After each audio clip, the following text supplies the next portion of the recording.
Halo, nama saya Sofia Rahma, biasa dipanggil Sofi. Saya merupakan lulusan S1 Universitas Andalas jurusan Matematika.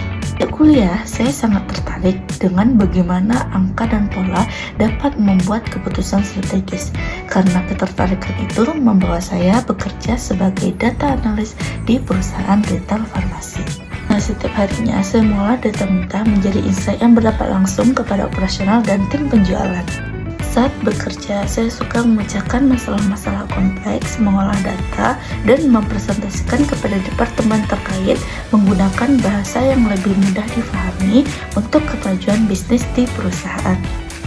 Saya ingin mengikuti program pemegangan Kemenaker RI di Telkom Indonesia dikarenakan saya melihat Telkom Indonesia merupakan wadah yang tepat bagi saya untuk menggunakan kemampuan analitis saya yang sudah saya bangun serta terus mengembangkan diri di skala yang lebih besar. Saya berkomitmen untuk memberikan kontribusi terbaik saya, belajar cepat, dan beradaptasi dengan lingkungan kerja di Telkom.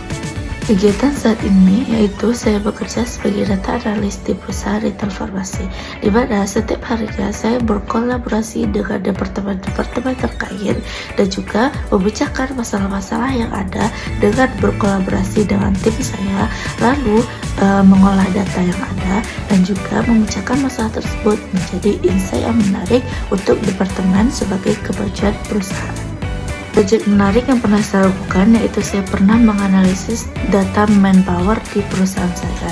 Manpower yaitu data bagaimana kita menganalisis SDM di setiap apotek. Apakah SDM tersebut sudah sesuai dengan beban kerja masing-masing di apotek. Lama pengerjaan yaitu sekitar 1 minggu dengan peran saya sebagai data analis. Tahapan kerja yaitu pertama, saya pastinya mengumpulkan data yang diperlukan untuk menganalisis manpower, di mana data tersebut saya bisa mengambil di sistem IT, lalu saya juga mengambil data SDM kepada departemen HRD. Di sana saya juga mengolah dengan tim bagaimana cara menganalisis yang tepat agar memperoleh hasil yang tepat juga. Saat itu ternyata hasil analisis menunjukkan bahwa SDM banyak berkurang di setiap apotek.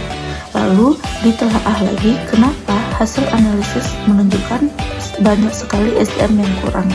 Maka saya melihat lagi bobot productivity yang diambil. Ternyata dengan mengambil bobot productivity, apotek omset tertinggi sebagai acuan itu kurang tepat dikarenakan apotek dengan omset tertinggi itu belum pasti merupakan produktiviti tertinggi dan terbaik dari setiap apotek.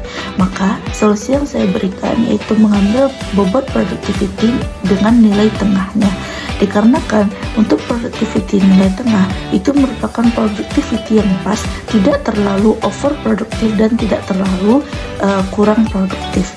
Maka dengan solusi yang saya berikan ternyata memperoleh hasil itu masuk logika bagaimana kebutuhan SDM seharusnya di setiap apotek, tidak terlalu menambah SDM dan tidak terlalu mengurangi SDM. Perasaan saya saat itu sangat bahagia dan sangat bangga kepada diri saya sendiri karena dapat memberikan solusi yang sangat berguna untuk hasil yang sangat efektif dan dapat diterima oleh departemen terkait. Tools yang bisa saya gunakan itu yang pertama pastinya Microsoft Excel. Untuk skala kemampuan saya dari 1 sampai 10 itu ada di 9, dan juga SQL untuk skala kemampuan saya itu sekitar 8, Tableau juga 8, dan Microsoft Office itu rata-rata saya bisa menggunakan dalam skala 9. Sekian profil pengenalan diri saya. Saya harap dapat berkontribusi langsung dengan Telkom Indonesia.